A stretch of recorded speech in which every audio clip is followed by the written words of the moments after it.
હર હર મહાદેવ. પવિત્ર શ્રાવણ માસમાં પ્રસ્તુત છે ભગવાન શિવ મહિમાની સાથે દ્વાદશ જ્યોતિર્લિંગનું પૌરાણિક મહાત્મ્ય અને તેની ઐતિહાસિક ગાથાઓ.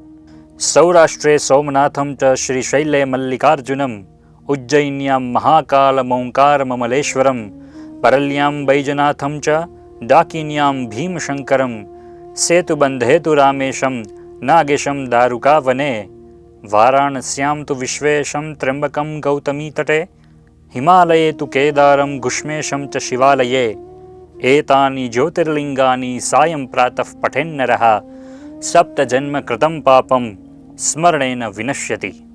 આજના એપિસોડમાં જાણીએ ઉજ્જૈનના મહાકાળ જ્યોતિર્લિંગ સાથે બિરાજમાન 51 શક્તિપીઠમાંના એક માં હરસિદ્ધિ માતાની કથા. ઉજ્જૈનમાં મહાકાળેશ્વરની સાથે માં હરસિદ્ધિ માતા પણ બિરાજે છે.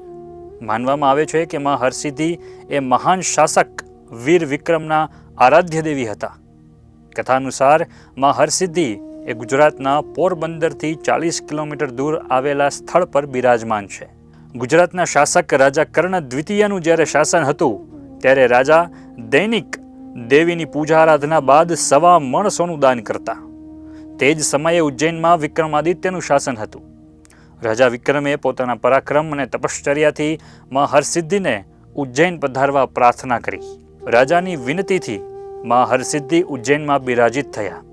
ત્યારથી એક માન્યતા એવી પણ છે કે સવારના સમયે માં હરસિદ્ધિ પોરબંદર પાસે આવેલ મૂળ સ્થાન પર રહે છે અને સંધ્યા સમયે અવંતિકા કહેતા ઉજ્જૈનમાં પધારી રાત્રિ વિશ્રામ કરે છે.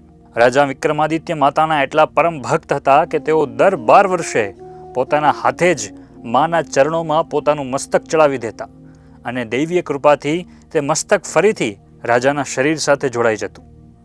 માં હરસિદ્ધિની આરાધના અને ભગવાન મહાકાળની ઉપાસના સાથે રાજા વિક્રમાદિત્યએ ઉજ્જૈન પર 135 વર્ષ સુધી શાસન કર્યું.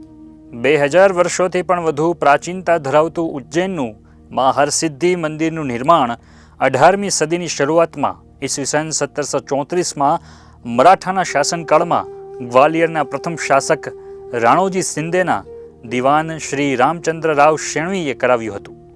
શિવપુરાણ અનુસાર મંદિરના ગર્ભગૃહમાં શ્રી યંત્રની સાથે જ માતા હરસિદ્ધિની પૂજા થાય છે. મા પાર્વતી સાથે બિરાજમાન ભગવાન શ્રી મહાકાળના ચરણોમાં વંદન સાથે આવો શ્રાવણ માસમાં શિવ ભક્તિમાં તરબોળ થઈએ અને ઉજ્જૈનના મહાકાળની વિશેષ કથાનું શ્રવણ કરીએ આવતા એપિસોડમાં. હર હર મહાદેવ.